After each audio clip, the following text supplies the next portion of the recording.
Hello, dividend growth stock investors. Happy Sunday to you. It is Colby the DGI Crab coming at you here Sunday morning, September 14th, 2025. Just last week, it didn't seem like there were a lot of choices in the market for quality, undervalued dividend growth stocks to buy. And I was talking about how I was really planning on just adding more money into my ETF allocations because they're coming up on their ex-dividend date.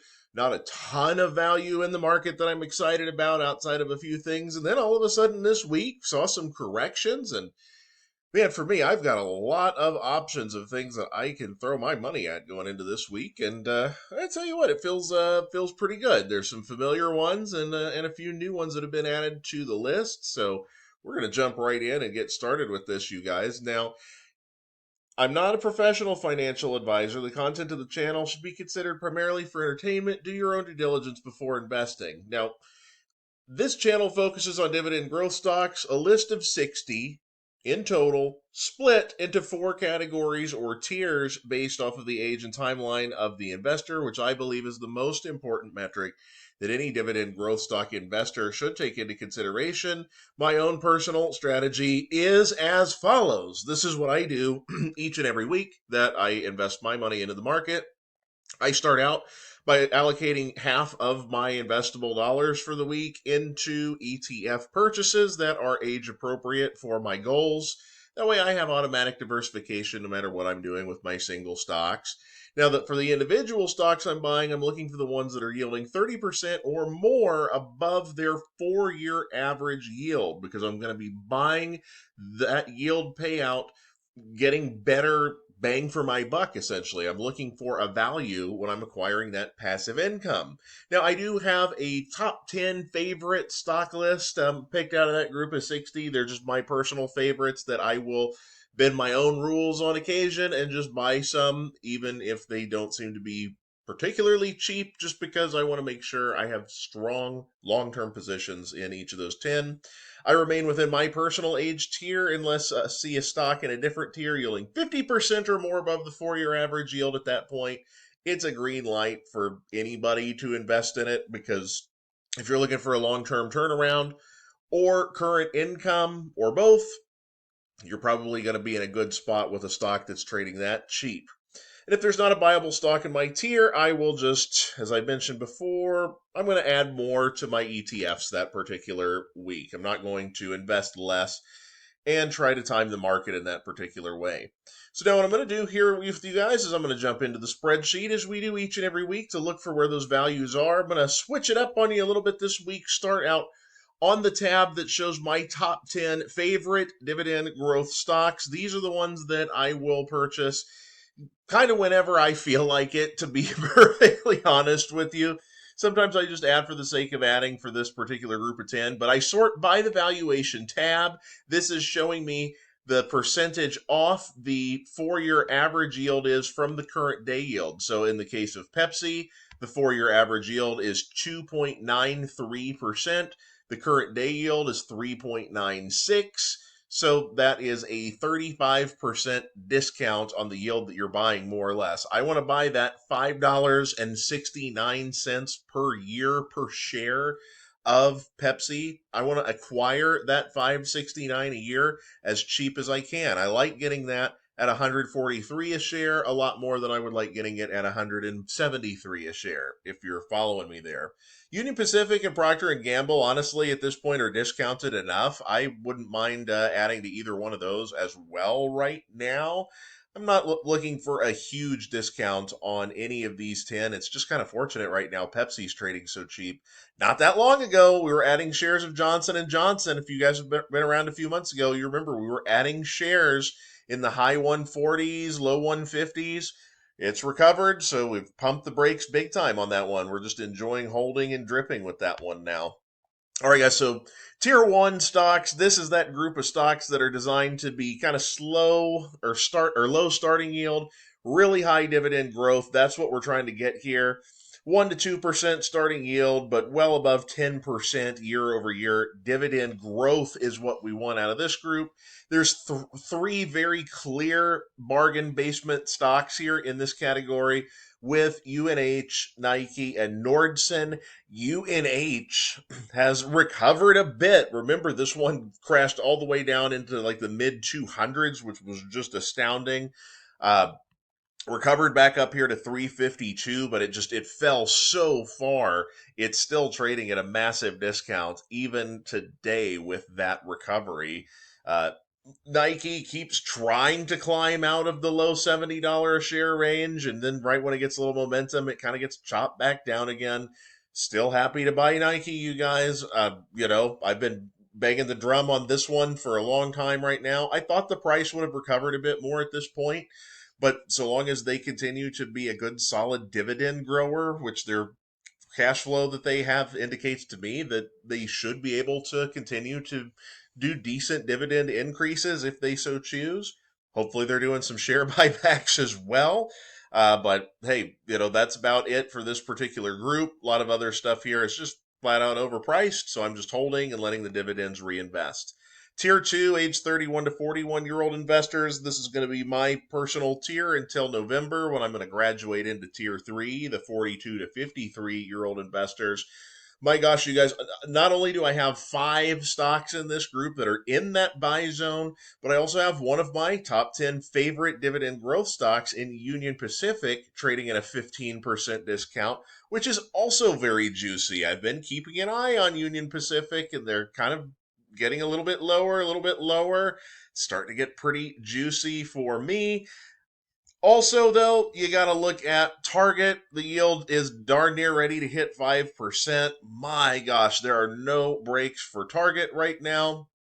Still pretty juicy starting yield, though, for a dividend king. 50 plus years of dividend growth history to their name.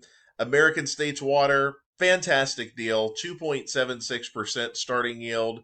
American States Water, what, 69, 70 consecutive years of consecutive dividend increases. It's got such a stellar reputation in the dividend growth community, but man, not enough people are talking about this one right now. American States Water, let's go and get some of that good starting yield in the high twos. This one, like clockwork, tends to grow that yield by about 8 to 9% a year. I'm going to grab it all day, along with McCormick, Starbucks, Hershey, all still squarely in the buy zone. Tier 3, 42 to 53-year-old investors. Little bit higher starting yield here the further up the tiers we go. 3 to 4% range here. 4 to 6% dividend growth. Just good, stable, steady Eddie companies. Hopefully, in your younger years, you piled up a bunch of this really aggressive, low yield, high growth stuff, and it's starting to really snowball. And then at this point in the game, the idea is you're just going to add some good, stable stuff that's still going to keep growing the dividend every year, just not as aggressively, but you're getting better, higher, stable starting dividend yield. Hormel and Pepsi, the only two in the buy zone right now. Pepsi, of course, the most undervalued stock in my personal group of top 10. So you know that that's one that I'm going to just keep on pounding, keep on buying each and every week, keep building up that position while they're down. Hormel, they really crashed last week, you guys, and they were already have been trading at a discount at around $30 a share, and then they just go down all the way down to 25. I think at $25 they've about hit the floor, the basement. That's just a feeling. I don't know. I don't have a crystal ball that can tell me one way or the other, but I am pretty happy to start trickling a little bit of money into that Hormel position, even though I'm not in tier 3 just yet. But we've hit that 50% or more off the 4-year average yield. It does continue to climb each and every week, you guys, but that's a very high 4.5% plus starting yield for, you guessed it, another dividend king. Tier 4, age 54 and older investors. This is the smallest tier. Only 10 of the 60 stocks made it into this group. Higher starting yield, slower but not completely out the window dividend growth. Nothing in this particular group of 10 has been trading at a discount for well over a year right now. If I'm 54 and older and I'm still working and I'm actively adding new stocks and new ETFs to my portfolio to try to build a bridge account or get enough income put together to retire on to kind of cross that finish line, man, if I'm buying individual single stocks that are higher yield, I need a deal. And I'm not getting a deal on these, so I'm going to be looking a lot closer at ETFs. Let's talk about just buying strategy stuff here, you guys. This is what I'd be doing going into the week if I fell into each of these tiers. Again, not direct investment advice, but this is just how I would be approaching things as an investor. So if I'm young, 30 and younger, half my money's going into ETFs. I'm doing an allocation that includes the S&P 500, small cap value VBR, a dividend growth ETF, a little 5% into VIG, just to kind of start building up a dividend growth style ETF, and then 5% into VYMI, so I have broad exposure to high dividend yielding stocks in the non-US stock market. VYMI is a 5% allocation across the board, regardless of age tier. Tier 2, same for different allocation strategy. It'd be a much higher push into VIG at this point to get the dividend growth really moving along in this 31 to 41 year old range. S&P 500, small cap value exposure, still want to build that up. But I'm going to start focusing a bit more on starting dividends and growing dividends in that 31 to 41 year old range. Tier 3, SCHD, VYM, DHS all exhibit qualities of the type of stocks and strategies that I want to have when I'm investing in single stocks. I'm planning on having a bit of all three. SCHD, from a dividend perspective, has performed the best, but I certainly like all three. Very different strategies. There's going to be overlap, of course, with the things that these ETFs hold, but all very different strategies. I think they're all three worth owning.